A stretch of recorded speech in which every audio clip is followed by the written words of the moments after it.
I'll give you a little anecdote. I don't think anecdotes describe a full reality, but it was a moment for me that was very interesting. My younger son was in kindergarten. He had a very best friend. I was convinced he would go into first grade with that same friend. No, I went to the principal. I said, "Why did you separate them? They were getting so along. It was such a beautiful friendship that could become, my childhood friend like I have from age 6." She said, "They need to learn to make new friends each time." I said, "He's not being trained for mobility. He's a 5-year-old who is being trained for long-term relationships. It's not the same." And it was really clear. That was the idea. The idea is not how do you continue a long-standing friendship, is how do you make new friends all the time. I thought that was just Oh, it's an so amazing cultural encounter. wow. Wow. So we're actually training our young to suck it up and get over it and move on. The quality of our relationships determines the quality of our lives. This is an idea that Esther Perel has been trying to instill in us for decades. I imagine a world where people can experience a sense of aliveness and vitality in their relationships. She is the guru of human relationships, and she's been trying to teach us in all of her work how we can have successful romantic relationships. I've known Esther for years, and candidly, when we've gone out for dinner, I have definitely taken advantage of our friendship and asked her for relationship advice, and it's always been amazing. And we agree on so many things, which is why I was so excited to have her on the podcast. Our work overlaps so much. We both believe that the quality of our relationships determines the quality of our lives in our personal lives and the quality of our lives at work. Esther believes it so much, she's just launched a new product, a set of question cards called Where Should We Begin at Work? So we go deep. We talk about relationships, happy relationships, struggling relationships, all the kinds of relationships, and how we learn to navigate relationships, how it will benefit us in our personal lives and in our professional lives. This is a bit of optimism.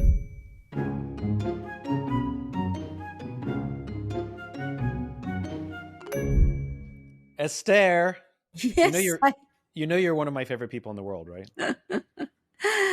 it is a mutual experience. You're one of those friends that you and I have known each other a long time. I saw you a lot when I lived in New York. It's been more difficult since I've moved to LA. But you're one of those people, you're one of those friends that we don't talk as often as people think we do, but every time we talk, we pick up where we left off. That is true. It's as if no time has passed every single time.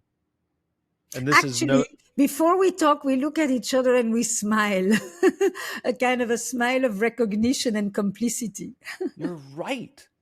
Every time I see you, whether it's at an event or even just on the screen, you're absolutely right. My first reaction is a smile. It's like a baby being shown a toy. I was thinking this morning as I was getting ready, there's actually a very genuine question that I have for you that pretty much you and only you could answer. You've been doing what you do for a long time, which means you have been helping couples and helping people in relationships and overcome difficulties that they have through many changes of culture and politics and world events. I'm so curious what the dynamic of relationships has changed over the course of a career. The arc is very full of changes. Yeah. So I arrived in the United States in 1983, and we are talking about just a few years since divorce has been legalized, no-fault divorce. That in itself is an enormous change to the structure of marriage and family life, because the rate of divorce increases dramatically, primarily spurred by women. Women are often economically independent, even on every level of the scale, to decide that relationships and marriages in particular need to be emotionally fulfilling, because it's not just a material reliance. Contraception has been democratized.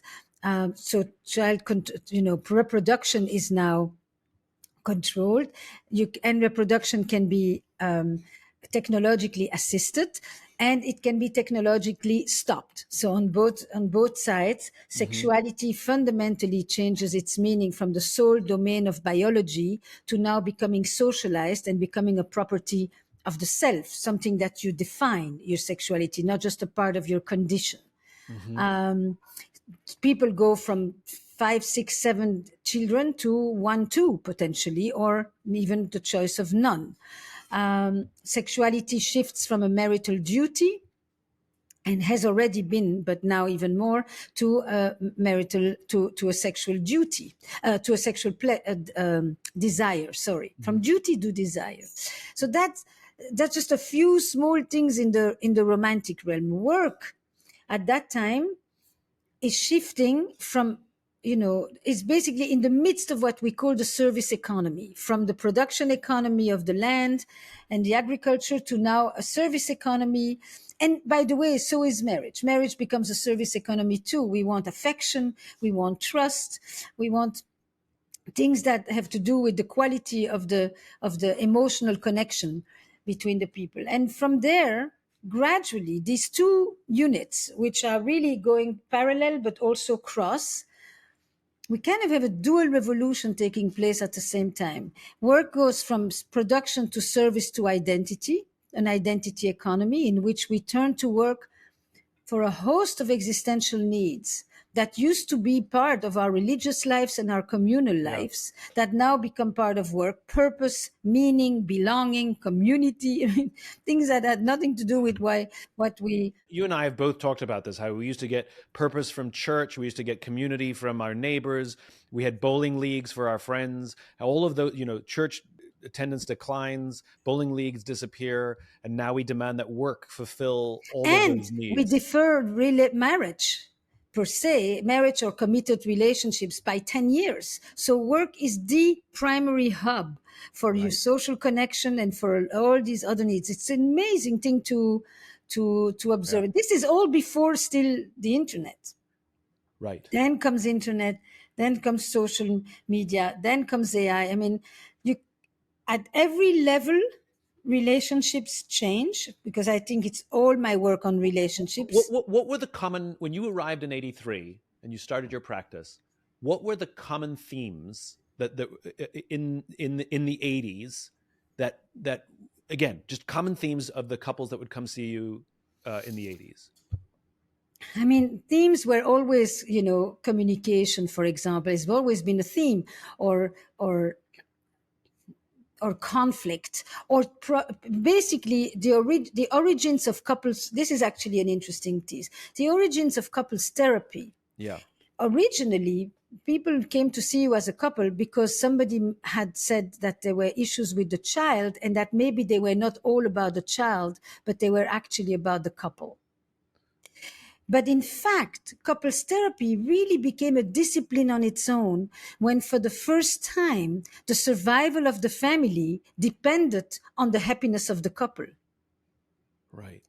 Because as long as people were married for life and you couldn't get out and there was no exit, it didn't really matter if you got along, you didn't get along. It would be nice, but in any case, you were stuck. Once you could leave, you needed the relationship to really be much better. And that meant that the only way the family will stay together in its original constellation is if the couple is relatively content. And so that brought couples more and more to come to couples therapy. Right. Be it issues of conflict, addiction, violence, communication, sexuality, sexual incompatibility, you name it. In my time, around it was the first conversations about family leave. Yeah. There was no maternity leave or paternity leave in the US. The first presentations around infertility and fertility issues and different ways of conception. The first conversations in the office, I'm saying the first, not in the around issues of non-monogamy and polyamory. So all of this, and the personal development movement, the growth movement of the 60s, that completely seeped into every aspect of the way we think we deserve to be happy. This is an amazing insight here, which is the correlation between being stuck in something and desire for happiness or pursuit of happiness. That when you're stuck in something, happiness is a nice to have, but you don't bother working on it because it doesn't actually matter, because you can't go anywhere. So happiness is not a glue. Happiness is a perk, where when the ability to leave a relationship becomes now an option or an easier option, and there's less legal complications, there's less stigma, all of the things that go with it. Yep. Now happiness becomes glue, not a perk. Correct. And I can't help but compare that to work as well, where, you know, we could argue, a strong argument could be made in the 1950s, for example, where 60s or even 70s, where people gave their whole lives to one company, and there was a better deal where we looked after each other and the company would never think of laying you off, and that's all true. But the concept of like happy at work, I mean, you worked for the company worked for you, and it just sort of, I wouldn't call it stuck, I would call it stasis. But now you get to a modern day, and even when I compare the young generation to my generation, where I would never dream, when I was starting my career, we would never dream of quitting a job within less than a year because it would destroy your resume. Where now young people are very comfortable quitting at any time. They're also very comfortable quitting without another job lined up, which for somebody like me is like mind blowing, right? And I think now, if the ease of getting out of it has lost the social stigma, it's not going to destroy your resume, et cetera, go down the list. Now, where happiness was a perk at work, happiness is now a glue at work. And the question I'm asking is, are leaders focusing on keeping their people happy? And I don't mean giving them free lunch and putting ping pong Yeah, tables yeah, yeah, yeah, in. yeah. When I say happiness, I don't mean, smiles. I mean fulfillment. I mean calm. I mean inspiration. And now these things are no longer a nice to have, which I think a lot of older executives actually still believe. Yep. It's a glue, not a perk. So I think that as a whole, if you really even step back a second, there's two ideas that accompany your question that for me give it really a context. First of all, for most of history, happiness belonged to the afterlife. It was in heaven. You suffered well on earth, and if you did a good job, you could be rewarded later. Right? Then it comes down, we bring happiness from the heavens to the earth. It becomes an option, and now it Yeah. becomes a mandate. I Yeah. deserve to be happy. I'm entitled, and in the name of that, a number of major changes occur. And I think one of the most important shifts that takes place in relationships, and that connects with your executive, is that again, for most of history and still in most parts of the world today, relationships are organized around duty, obligation, loyalty, structure. You know that you're happy when you're able to fulfill your duties, when you've been able to fulfill the roles that's expected of you as a father, as a son, as a boss, and that is what produces the happiness, is the ability to fulfill those tasks. And you have a lot of clarity. You have very little freedom, if any, and very little personal expression. Who cares? We switch that to a model where relationships become organized around choice and option, and you have more freedom than you've ever had, and you are more alone and more confused than you've ever been, because all these decisions now rest on you rather than being passed on through the structures of culture and religion and community. And that is underneath the sentences that the executives will say today about the younger generations, about, people talk about wanting belonging, purpose, meaning, community. But your example of the person who moves every year, how can you have belonging on a rotation of 1 year or even Yeah. two? How can you have belonging when the notion is that if you leave, you really are a winner? Right. Because you actually have ambitions, that the people who stay, are the people who don't have enough oomph. Do you see that in relationships as well? Do you see relationships becoming more disposable amongst younger generations, where I'm going to keep moving relationships like I keep moving jobs to find the thing that's better and better and will finally make me happy? But to your point, it's a fool's errand.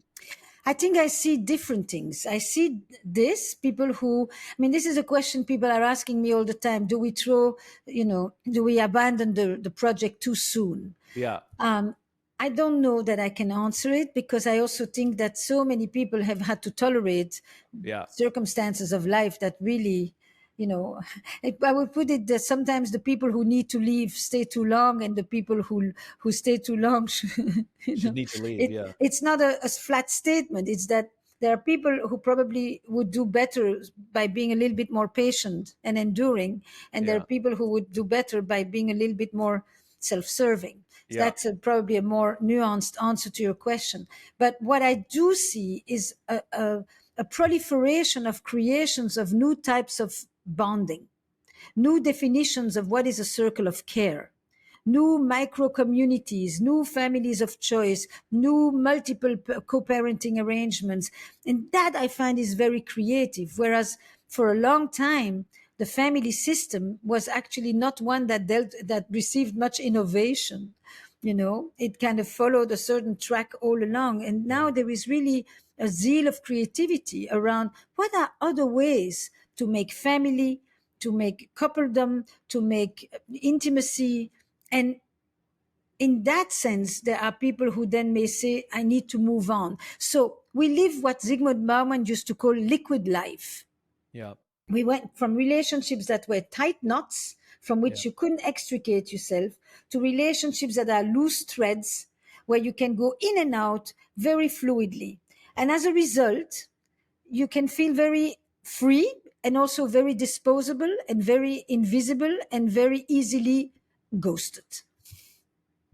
So Does that make sense? it does make sense. And again, my understanding from what I've read, I'd love for you to, confirm this or not, which is, younger people are dating less, they're having sex later, they're, Scott Galloway talks about this. There's a lot less experience, and even the relationships they're having, are not necessarily, they're not necessarily engaging in long-term relationships as quickly. A, is that true? And B, why?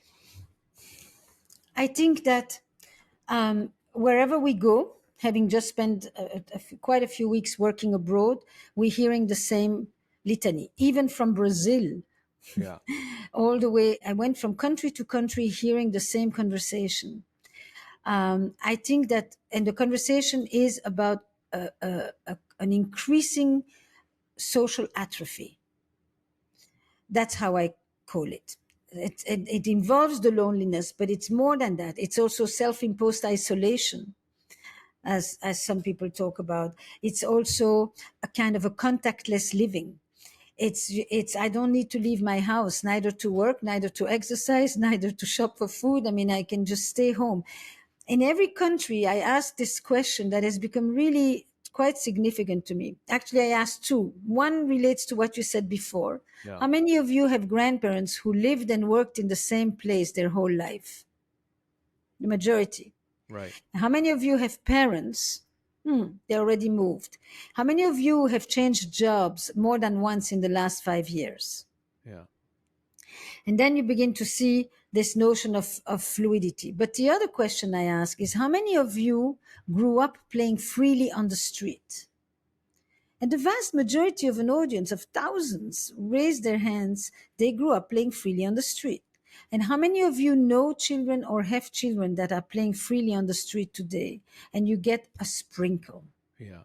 And I find that such an amazing, I see it visually. It's like, when you draw a chart, this is a human chart in front of you. The loss of the primary ground of social negotiation that we used to grow up with, Yeah. where you met all kinds of kids, where you negotiate, where you make war, where you make peace, where Yep. you create alliances, where you make, Yep. where you have repair. All of this specific place where you hone your chops of sociability, Yeah. gone. And I think that has a major effect. I as you were saying this, my mind immediately went to a nature documentary where you watch lion cubs, and they fight with each other, and the mom lets them fight with each other and slap each other around. And what they're doing is they're learning to hunt. They're Mm-hmm. learning to hunt as cubs fighting. And the question, and it raises the question, we're mammals. We're supposed to learn all the things that we need to survive as a species when we're younger. Yep. And to your point, on the playground, we had war, we had peace, we had fights, we had negotiations, we had heartbreak, we had anger, we had success. And it was all a safe microcosm Through of play, life. by the way. And this is the mammal stories, that we all learn this stuff through play. We all learn this stuff through play. And when we're taking the play away, and when you and I are talking about play, we mean very specifically interpersonal play. Yes. When we take the interpersonal play away, it raises the question, where are we as Homo sapiens, where are we as human beings going to learn these essential life skills? And the essential life skills we're talking about are not how to code, how to prompt. We're talking about essential life skills like how to make a friend, how to ask for help, how to say I'm struggling, how to fight, how to make peace, all of these things that are essential. And now we're just looking to the machine, to AI, to fill those gaps. But the gaps they're filling should never need to be filled in the first place. Or they should be small gaps filled rather than huge, big, chasms. I totally agree. I mean, you were asking about the workplace. People sometimes ask me, how did you get to be involved in the workplace? You're this couples therapist, you're this family. And I'm like, I didn't change. I mean, but work understood that relationships are no longer just soft skills. Yeah. And forever, soft skills meant that they're not part of the promotion, they're not part of the evaluation. You don't get anything for being a good mediator, a good negotiator, a good peacemaker on your team. None. This is not what are considered useful skills. It's, relational skills used to be feminine skills. Yes. Nice to have. Idealized in principle and disregarded in reality. Yeah. This is like, now I think that the workplace actually, interestingly, because of AI, is understand, and because of tech in general, that this is actually the cutting edge. This is the competitive edge. This is the stuff that people need a tremendous amount of help with.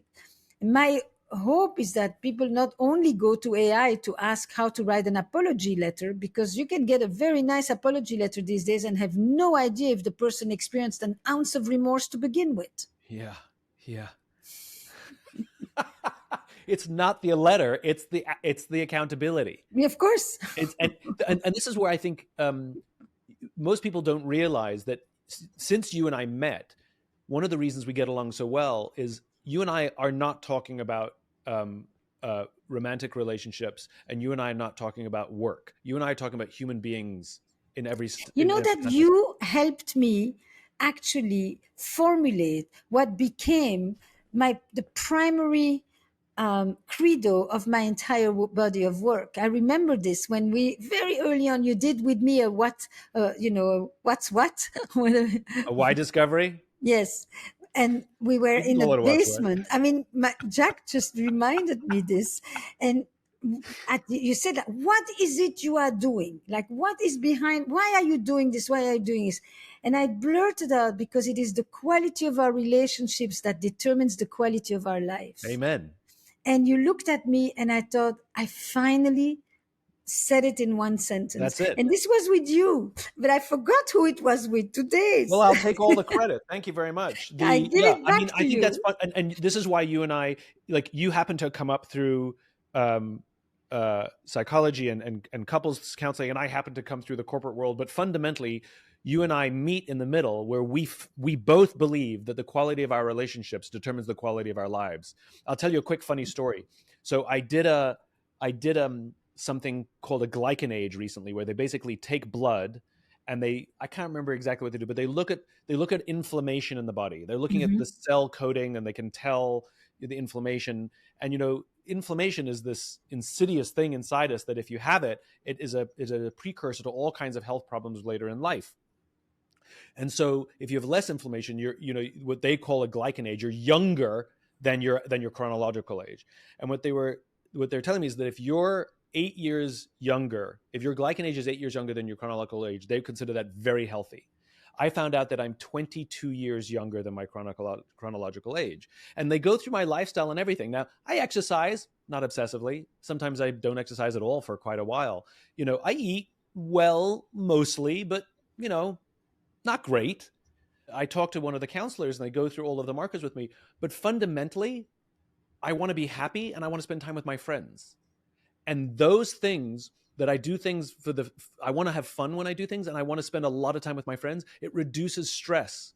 And you look at the Absolutely. health obsessed people, like the longevity obsessed people, they're putting themselves through such extreme stress by freaking out about the metrics every day, and they're doing cold plunges and a hard workout and intermittent fasting, which all of those things are healthy by themselves. But when you start stacking the stress, it actually creates inflammation and actually reduces lifespan. I learned that elite athletes actually don't live long. And so basically, when you say the quality of your relationships determines the quality of your life, that is biologically true more Yes. than just what you eat, how much exercise you do, and whether you do intermittent fasting or not. I mean, first you're describing what the Harvard longitudinal study on men, by the way, that has been going on for decades. It's absolutely clear that relationships and meaningful relationships is the number one, Yeah. bar none, for happiness. That doesn't necessarily mean that you live longer, but you live Right. better. I want to live a long, happy life, not just a Yes. long life. What we know is that all people who arrive at a certain age, as one of the great physicians said to me, I have yet to meet a man in his 90s who is alive alone. Oh, so good. Everybody who is there a long time is there because they have somebody right next to them. Doesn't Yes. have to be a spouse, but there are people right next to them that say, oh, it looks like you're limping a bit. Oh, you don't seem to be hearing me as well. Oh, have you considered, getting eye surgery? Whatever. People look at you and are saying, I see you. How are you doing? They know, for example, apropos relationships and health, that the growth of the lats, the living apart together, the fastest growing configuration of couples in America today is actually correlated with the decline in health, especially in men who often don't pay attention to this. And so who they, male partners or female partners, but it Yeah. means in partnership, somebody says, should go see a doctor. Even Dan Buettner's work, the Blue Zones, which is wonderful work, and he's fantastic. You know, and he does talk about it, but a lot of the people, that what they take from his work is walk every day, drink olive oil, eat vegetables, and they completely ignore the fact that these blue zones, that they live in commune, they live together, they eat together, they work together, they do things together, they walk together. And to your point, they're like, you're limping, you're not listening to me. And they know how to have effective confrontation. They know how to resolve. All those human skills that we talk about that should be learned in the playground, they learn them and they're using them into their old age. You're Isn't it 100%. amazing that we need to be reminded of this, that we are social beings, that we are mammals, that we survive by the connection we have to others, that we are born to connect with people? I'll give you a little anecdote. I don't think anecdotes describe the full reality, but it was a moment for me that was very interesting.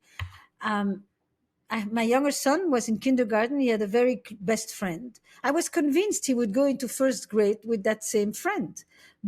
No, I went to the principal. I said, why did you separate them? They were getting so along. It was such a beautiful friendship that could become, my childhood friend, like I have from age 6. She said, they need to learn to make new friends each time. I said, he's not being trained for mobility. He's a 5-year-old who is being trained for long-term relationships. It's not the same. And it was really clear. That was the idea. The idea is not how do you continue a long-standing friendship, is how do you make new friends all the time. I thought that was just Oh, it's an all so amazing cultural encounter. wow. So wow. We're actually training our young to suck it up and get over it and move on. Yeah, I mean, it's not seen this way. It's seen as having the competence, the quality of being able to make new friends wherever you go, and there is value to that too. But at 5, I'm thinking, this is, you can see a value system that occurs Yeah. 2 decades later, and how it seeps into the mentality of early childhood, Yeah. basically. One of the things we don't think about until, we're looking in the rearview mirror is what are the experiences we have when we're children that mold us into the adults that we become. And like, we know the generation that grew up during lockdown, we're not sure what the impact is yet, but like our grandparents who grew up during the war, and during rations, for the rest of their lives, they saved every little piece of tinfoil and reused every Yeah. jam jar, and they hated waste. And the reason is, there's nothing mentally wrong with them. It's because they grew up during a time of depression and war, and so it marks them for the rest of their lives as an entire generation. I think that you have two things happening right now. One is that we all understand that people come to work with two CVs. They have two resumes. They Yeah. have their work resume and they have their relationship history. Everybody comes to work with a relationship CV, in which that determines your relationship to authority, to power, to powerlessness, to boundaries, to boundaryless, to communication, to conflict, to implosion, to explosion. Every aspect of relationship takes place in the workplace, and it has a resonance to the early relationships that where we learn things: family, community, cultural. In addition to that, you have now a whole generation that is basically learning to live with predictive technologies. And these predictive technologies who tell you where to go, what to eat, what to watch, are giving you specific answers to every question that you have, erasing all complexity, erasing nuance, erasing the idea that in the realm of life, many problems are not problems that you solve, but paradoxes that you learn to manage. And Mm. so these people have transposed their expectations of how the apps respond to them to how people should respond to Mm. them. They Mm. want the same kind of smooth, frictionless, polished perfection. And when there is an obstacle or a frustration or a conflict, they are often stumped and they don't know what to do. And that entire thing is now entering the workplace, especially places that are tech oriented, where this is Mm. constantly on a reinforcement on a Mm. with a daily doses. This is what most people, I mean, I think they appreciate now in this conversation, which is, you and I both have our own brand of Trojan horse, which is, you fundamentally believe that if you can teach people to resolve conflict and learn these human skills in their relationships, it'll fundamentally benefit everything that happens at work and all the relationships at work. And my Trojan horse is, if I can teach people the human skills of conflict resolution and asking for help at work, it'll fundamentally improve their relationships and friendships outside of work. Because at the end of the day, what you and I peddle in is human relationships. That's It actually correct. is irrelevant whether they're personal relationships or work relationships, they're relationships. And the Correct. reason your friends love you is the same reason your clients and colleagues love you. It's because it's you. And if one of those places you act differently, then in one of those places you're lying. And the goal is and again, I'm agnostic as to where somebody learns the skills.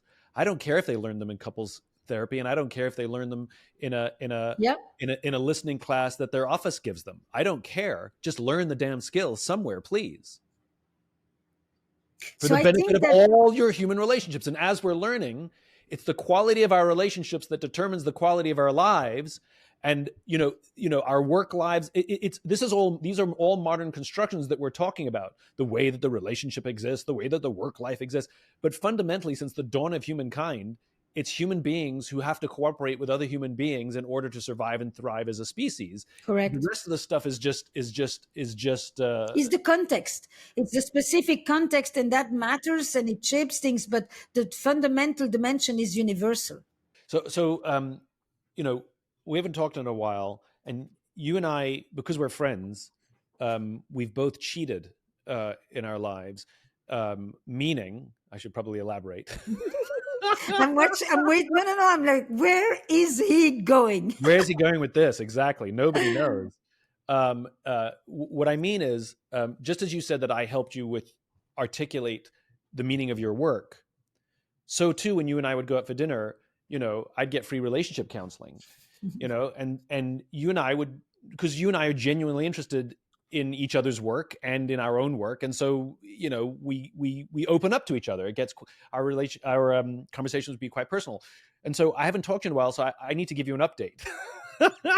So what better place to give you an update than on a public broadcast? I had a huge, profound shift in my thinking about my own relationships that I think will make you proud, which is I haven't had many long-term relationships in my life, and I'm never been married. And in my dating life, very often, especially on a first date, a woman will say to me, "What's wrong with you?" Because they'll start quizzing me. What's your longest relationship? They're quizzing me. They're going through whether I'm capable, and when I'm honest, and then they say, "Well, how come you haven't been married?" Or "What's wrong with you?" Or "Are you relationship phobic?" Or "Are you commitment phobic?" And it didn't sound right, but the empirical evidence would demonstrate that maybe I am. And I started to believe the evidence, even though it didn't feel right to me, and it caused me great insecurity. And then I started to realize, when somebody says, "How come you haven't been married yet?" the answer was obvious: I haven't met the right person yet. But more important than that is that I've recognized that I have focused on friendships, and I have a very fulfilled and happy life. And I get a lot of what other people get from relationships, I get from very, very deep and meaningful friendships. And I have a friend, she was in a 16-year relationship, and she will freely admit that she should have been in that relationship for 1 year. It was very unhealthy, very toxic, and mostly unhappy. And she says, "I should have been in the relationship for 1 year," but she stayed in it for 16 years. And society looks at her and says, "She did it right." That is correct. And society looks at me, where I didn't have one monogamous relationship, and they say, "Something's wrong with you." And I've exercised those demons, and I've recognized that so long as I am in happy, healthy, fulfilling relationships, the exact dynamics, whether it fits society's definition of what I should or shouldn't be doing, is irrelevant. Am I happy? Do people love me? Do I love people? Do I feel that I can go to someone and say I'm struggling? Is there someone to say, "You're limping, go to the doctor, there's something in your teeth"? Do I have those friends that are unafraid? And I think we, especially in this modern context, We where the definition of over-index. relationship have changed so much, to your point, which is whether we're in these long-term healthy monogamous relationships has become yet another stressor in our lives. And the question is, are you in happy relationships? Whether they're work relationships or romantic relationships, do you have successful relationships that you know how to manage, and they too have the skills of having? And I've recognized, whether it's just me because I'm a weirdo, or maybe it's society, but I'm much more at peace with the fact that there's nothing wrong with me. So I'm gonna, if you allow me, I would.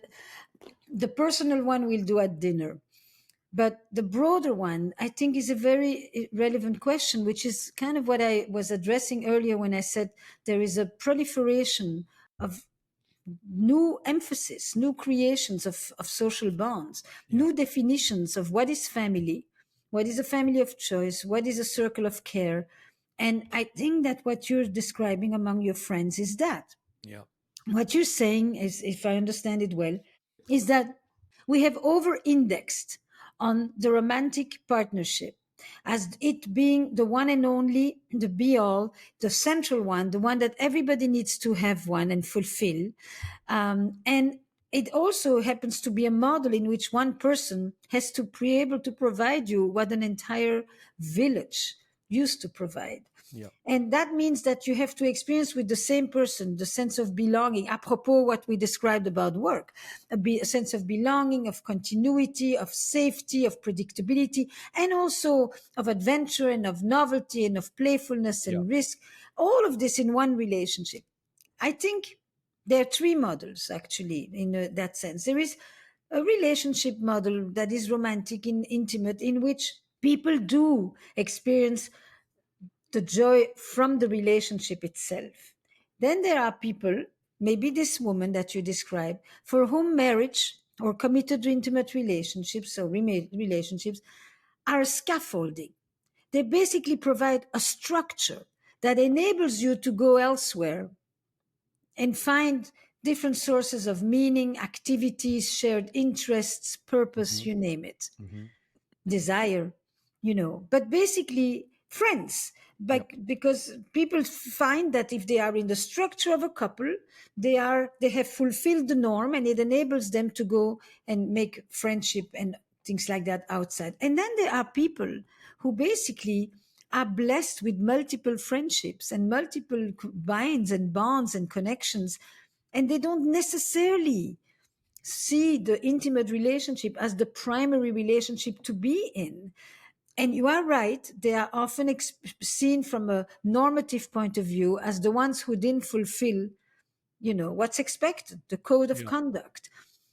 When in fact, not everybody finds the best of themselves in an intimate romantic relationship. Some people are way better as managers, as mentors, as friends, as teachers I, than they are as life partners. it's really for me about stress, which is I love being in a relationship. I love having a romantic partner and a life partner. I really love being in a relationship.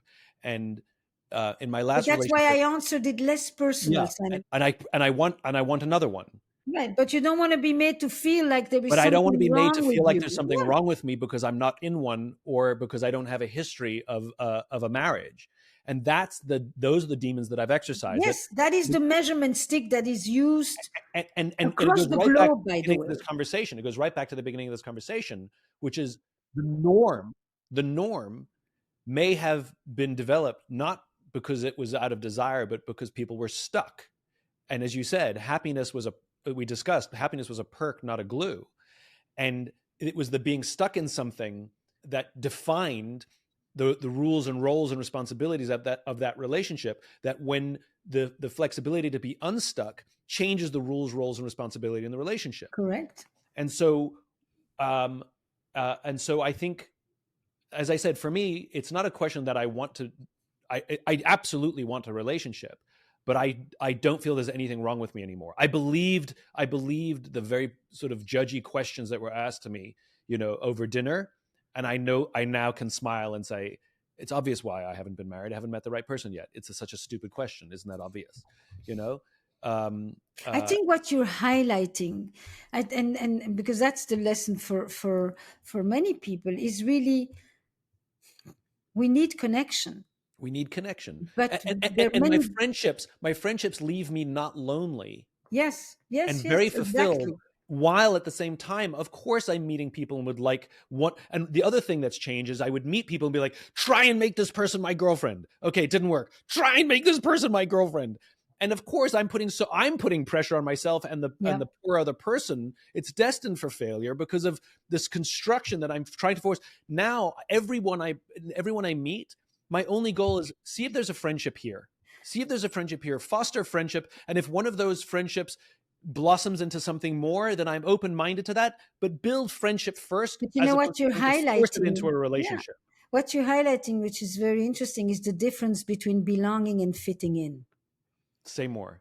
I mean, you wanted to try to fit in. You Oh want to yeah, try yeah, to yeah. fit the person into the mold. Romantic love is fantastic. It's one of the greatest inventions we have. But it doesn't come at the expense of every other type of Right, bonding and right. relationship.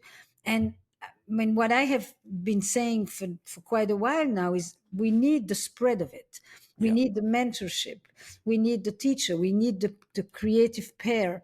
We need the deep friendships. We need the peripheral friendships. yeah, We need the work friends. We need, because we don't have these ready-made all-encompassing communities that we used to be part of, in which one community determined every aspect of our lives, as it is still in many other parts of the world but not here. We need to create this, and this is a real creative endeavor. Actually, it demands practice, it demands routines, it yeah. demands rituals, it demands continuity on a daily basis. You're right that your friends make you not lonely, hopefully. And you're right that many people who are in committed marriages or romantic relationships may often really experience a lack of friends Yep. and a deep loneliness while there's somebody living right next to them. Yep. It's not the numbers and the constellation that guarantees the quality of your connection and the internal feeling. Yeah. you know i I got interested. I mean, I've written and spoken about this for decades on the personal front, but I got very interested in it in the workspace because when we began, I said there is a kind of a dual revolution Yeah. happening Yeah. at once.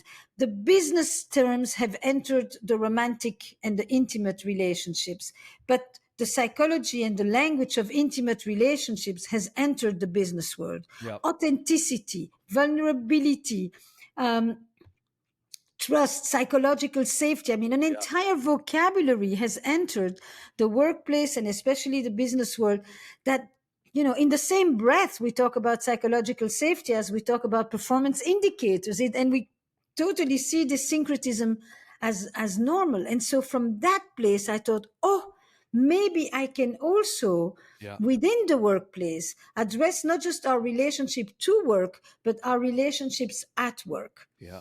And I started to create the card games, and I started to create experiences of interaction when people know that storytelling is the bridge for connection. How do I make people share of themselves in that context? Because now we need as many Yeah. contexts as we can. I wonder if the group that's at highest risk, Is the young people. but not kids in school, because kids, the question is, do they play in the street? Maybe not, but they still play in the playground. They still go to school, and more schools are taking the phones away, or at least Mhm. restricting their use. So there's still common experience at school, and they still have fights on the The playground. Like post, that's the still happening. post high school or the post college or the And post I think the college. highest risk is college and post Yeah, college, for where they them to start to have some go. independence, and especially post, when they enter the entry level workforce. Entry level workforce I is, think is entry level workforce, a that bloodbath. population is the most at risk, especially with the concept of remote work, Yeah. because if they If there don't will have to be come to work, work, they don't want to come to work. if there will be work for them, it's a job bloodbath If there will on be work to entry them, level. and the idea of like the lion cubs learning the skills they need for adulthood, I would argue that that first level workforce, that entry level workforce, that entry level sucks. You have to be good at everything. It's not about your You unique think you talents. have to be good at You have everything. to think you have to be good at everything, but and you have to, and you're asked to do things you like. When I was entry level, they wanted me to be very organized. That's hilarious, but I had to do it, and it's the stresses and strains, and I had to learn who are my friends and who are my enemies, because there were people who would stab me in the back for their promotion, and you can't just stab them back. You have to like learn to navigate. But it happened. The playground, the street, was the office, and the politics and the egos and the insecurities, mine and theirs, and the ambitions, and all of this came into the pot that was the office place. And I fear that because it feels nice not to come to work, and it feels nice to have all that freedom, that as you described, the liquidity, the liquid work life balance, that the rigidity and the structure, even to the point where companies are saying, we'd like you to come back to work, and it's not just for us, it's also for you. There's such a harsh pushback amongst, particularly, I think, younger populations, because it feels nice not to come in, but the question is it good for you? When I've spoken about this, the comments in the sections are like, you're just saying that because you're an exploitive employer and all of this stuff. And I really am thinking about those lion cubs.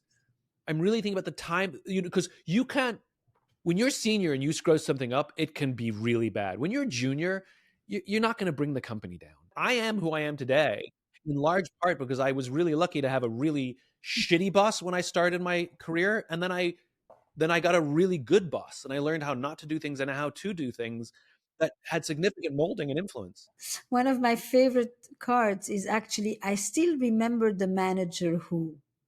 Yeah, And what you hear is often either the best manager, the one that I adore, that trained me, that believed in me, that I want to emulate. Either it's the manager like the boss that you're talking about, that the shitty manager who really made me sweat, and who I learned from that person what never to do. It's an amazing revelatory card. Yeah. Now, I also like the piece of feedback I wish I had received sooner. That too, because it goes back to your beginnings Yeah. and what people did and did not tell you. I think instead of polarizing between remote work and physically present at work, the question for me at this moment, I don't want to engage with that Yeah. conversation the way where people can then be invited to, I combine, I do my podcast Yeah. online. It is a technology where people can listen live to sessions. I also see patients in person. I see patients on a walk. I see patients on a screen. I try to alternate it, and I try to teach my students to not do their entire work on the Yeah. screen, Yeah. because some of the young therapists have never seen anybody work and have never been seen working. Yeah. And that, I think, is problematic, because supervision is the way you learn in my field. That's your feedback session with the manager is a supervision session. Yeah. So I would say what is important is how we help people connect. It's what people used to say, like, meet them where they are. Yeah. How do you elicit curiosity? How do you make people appear like they are three-dimensional people behind that screen? What's going on in their life? How do you, and can we? Because what happens today is you open the screen, even us, we open the screen and we basically started within a minute, because I couldn't say, can I get you a coffee? Or you say to me, can I get, that Yeah. whole ritual of welcoming, of entering into each other's spheres, of saying, how have you been, of connect, that smile that we were talking Yeah. about. Yeah. Yeah. It's so task It's oriented. transactional. It's transactional. But and again, I agree with you, and I'm not making the for or against in person versus online work either. I mean, I've had a virtual company before virtual companies were a thing, and I still do. Like my team is spread all over the country, if not all over the world. I'm making the case that it's not one or, it's one and. I'm asking employers to be flexible, but I'm asking employees to be flexible too. Yeah. That neither side should be saying it's this or that. Both sides should be saying we would like it blended, even if some of it makes me uncomfortable because I'm an introvert or I'm an extrovert, whatever. Because it's not just about, well, I'm an introvert, I want to stay at home. Well, think about your extrovert colleagues; they want to see you. So sometimes we have to make a little sacrifice for each other. This goes back to what it means to be in tribe. It means to be in relationship, which is we do things for each other so that we can grow, not just that I can be happy, but that we can be happy, and we do things for each other. And so I, like, even my virtual company, like, I remember Do we had a you meet? Do you have offsites so and you meet? we do an annual offsite. I like when the team meets up as smaller groups throughout the year as well. That Mhm. happens, and I want it to happen more, if I'm honest. But the value of the in person cannot be replicated, and I think what you and I are both espousing is flexibility, not And dogma. flexibility, but also I think that in person, and then what? So I say, when I Yes, bring in people in person, then person, what? I want to create connections that are fun, Yes, meaningful, elicit the desire for more. So, right. any activity is good. I happen to do it with storytelling because I think that we are storytellers and relationships are stories. I think that one of our biggest challenges is, how do you deal in relationships with the fact that somebody has a completely different story about the same relationship as you? Yeah. And that's where a lot of conflict comes in. That's not what happened. I'll tell you what happened, because my brain is more accurate than yours. Oh, that's worth repeating because it's just so funny and so true. That's not what happened. I'll tell you what happened. Oh my Yes. God. We've all done it. We've definitely all Of thought. course, I know. My brain works, yours doesn't. And I do it, with the courses, I do it with the podcast, I do it with the card game. But the concept behind it is, how do I help people who don't go out enough and don't speak enough in serendipitous, impromptu situations know what to say, ask questions, learn to listen, learn to tell stories about themselves, realize what it means to be revealing of oneself within limits in the workplace. And I think one of the things that the Lions did is play. Yeah. So a card game is play. I wanted to use play to create these meaningful connections, which I know for fact improve the relationship culture in the workplace, which therefore for facts improves performance in the Yeah. workplace. I mean, I think you said it best, and I think it's a nice place to, it's a nice button for us to conclude, which is play doesn't necessarily mean, you know, a game of foosball or ping pong or something. Play is just is bringing some sort of lighthearted interaction. When you and I go out for dinner, you and I have sometimes very intense conversations. We disagree sometimes. Sometimes we pick at each Yeah. other. And at the end of every time we get together, at the end of every I dinner, had we such a both nice leave and say, time. I had so much fun. I had such a good time. And I think because You this know is what what is play play means. is when risk is fun. And what you described was a concern about comfort and discomfort. Yeah. I am less on the spending side, making sure people are not uncomfortable and all of that. Yeah. I spend more time at this moment helping people take risks Yeah. because, you know, we tend to say that only when you trust can you take risks, but it is also true that when you can take risks, it increases your ability to trust Yeah. your abilities and other people. And when we can understand that we treat work as play and relationships as play and all of these things that don't have fixed rules and agreed upon outcomes, agreed upon finish lines, that the mindset must be play. And that in turn, to your point, reduces stress, increases productivity, increases the quality of our relationships, gets us to see each other as contributors rather than competitors. And it just makes cultures, Beautiful. relationships work better. When you view as many aspects of your life as play, you're playing the infinite game. Another way for play would be engagement. 100%. It's 100%. exactly it's that. But for those of us who don't like the word play, I just think replace it with engagement, and this will make a tremendous amount of sense. I like it. I like it a lot. What's the number one relationship skill Gen Z should master before starting their first job? Talk to strangers. Ooh, say more. Didn't expect that one. I mean, when you spend all your time like this, you You can don't do. notice who's around you. You Yeah. don't talk to people on a plane. You don't talk to people in a queue. You don't talk to people while you're waiting for your coffee. I mean, you don't talk to strangers. Right. And talking to strangers is improvisation, spontaneity, serendipity, surprise, novelty, you know, an active engagement with the unknown, which is actually one of the definitions that Rachel Botsman gives to what is trust. Trust is an active engagement with the unknown. If you don't know to talk to strangers, you have less trust. And Shit, that's a good one. entering the workplace is talking to strangers.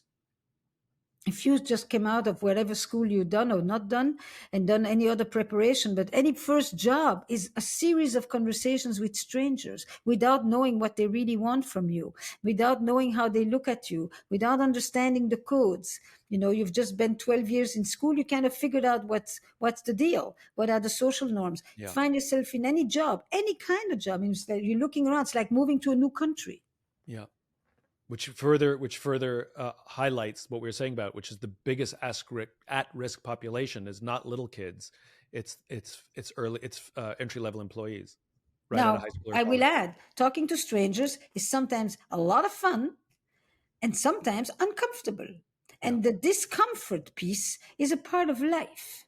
Yeah. The only way you deal with it is by repeating until it becomes practice. Any skill you will learn at first has an element of discomfort. I think that we've put comfort and discomfort so much in the center of life at this moment because all these apps are supposed to give us frictionless life that is so comfortable. And we bring those very expectations to places where that is not the norm. Life is complex and it is all of these other things. So I think talking to strangers, which is a thing that often parents say, don't talk to strangers. No, no, no, absolutely talk to strangers. So good. So good. What's one daily habit that leaders can use to stay true to their priorities when work and home demands collide? Oh, that's a beautiful one. What is one thing that leaders can be when they experience the tension between home and work? I think for some people, it's 10 minutes of meditation in the morning, 20, whatever. I mean, just quiet by themselves where you have to accomplish nothing. You don't have to meet the needs of home or work. Mm. You just have to be in your breath, in the moment, in thoughts or without thoughts, depending on the practice of meditation. But the meditation can also be movement. It can be biking. It can be walking. It can be, so It's active disengagement from from the the chatter, responsibility, from responsibility. responsibility. Yeah, It's a moment where you don't have to answer anything, you don't have to solve any problem, you don't have to be accountable.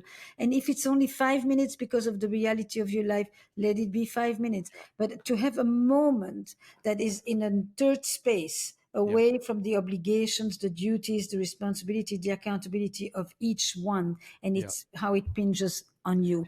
And for The people who are uncomfortable with the concept of meditation or don't know how to do it, run, to your point, exercise, it doesn't move. matter what you do. The way I do it, every single morning, I sit in bed, I do Wordle, I do connections, and I do the crossword puzzle in that order.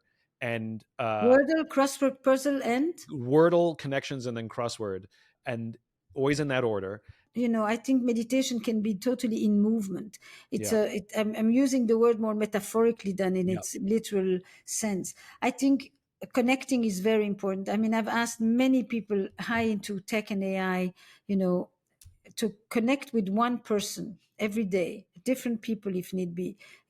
But just brief and with voice, not yeah, just with text, even if it's a voice message. yeah, I think that we need to really hear the voice is the first thing we hear in utero. We need to listen to the voice of people. We will be misinterpreting each other a lot less yeah. if we hear the I think voice. that's So true. but in all every one of my That's how examples, you fix 55 misinterpretations on an email that escalates, is you have one phone call and it's resolved in 5 minutes. please, yes. You are one of the most, you are one of the wisest, lucid, clearest commentators on the world as we know it today. Oh wow.